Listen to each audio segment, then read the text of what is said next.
ഇൻസ്റ്റാഗ്രാമിലൊക്കെ നവമാധ്യമങ്ങളിലൊക്കെ തന്നെ ഇയാളെ ഫോട്ടോ ഇട്ടിട്ട് എല്ലാവരും ഇയാളെ കിടത്ത കണ്ട തോന്നും വെള്ളടിച്ച് കിടക്കാണ്.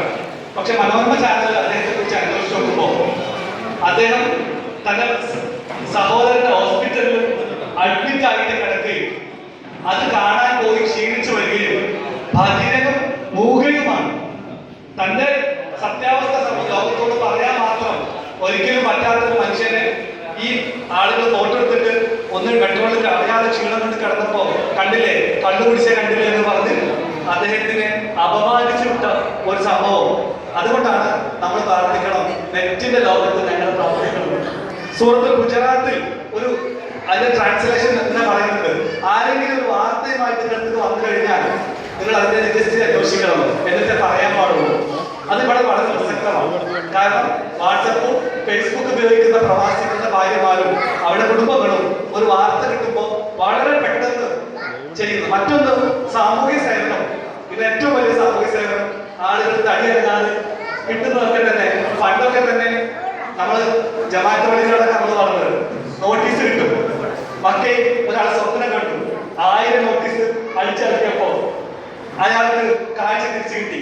പക്ഷേ ഒരു ദുഷ്ടൻ ആ നോട്ടീസ് കീറി കളഞ്ഞു, അയാളെ കയ്യിൽ അപ്പം തന്നെ മുറിക്കുപോയി എന്നൊക്കെ പറഞ്ഞ് ഒരുപാട് നോട്ടീസുകാർക്ക് ഇറങ്ങി.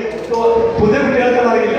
പണ്ട് ഒരു മദീന മുനവറയിൽ ഒരാൾ സ്വപ്നം കണ്ടു, അയാൾ 50,000 നോട്ടീസ് അടിച്ചു. പ്രസ്സുകാരെ പണിയായിരിക്കാം, ഇതുകൊണ്ട് കാണുന്നത് പ്രസ്സുകാർക്ക് മാത്രമാണ്.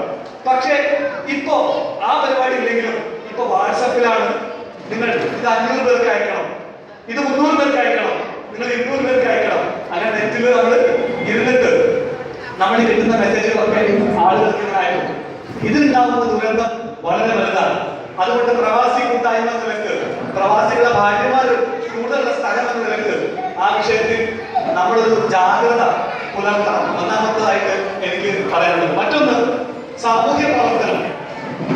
സാമൂഹ്യ പ്രവർത്തനം വാട്സപ്പിലും ഫേസ്ബുക്കിലും എല്ലാം ഇന്ന് തെളിയിച്ച സംഘടനയാണ് ഗ്ലോബൽ KMCC എന്നുള്ളത്.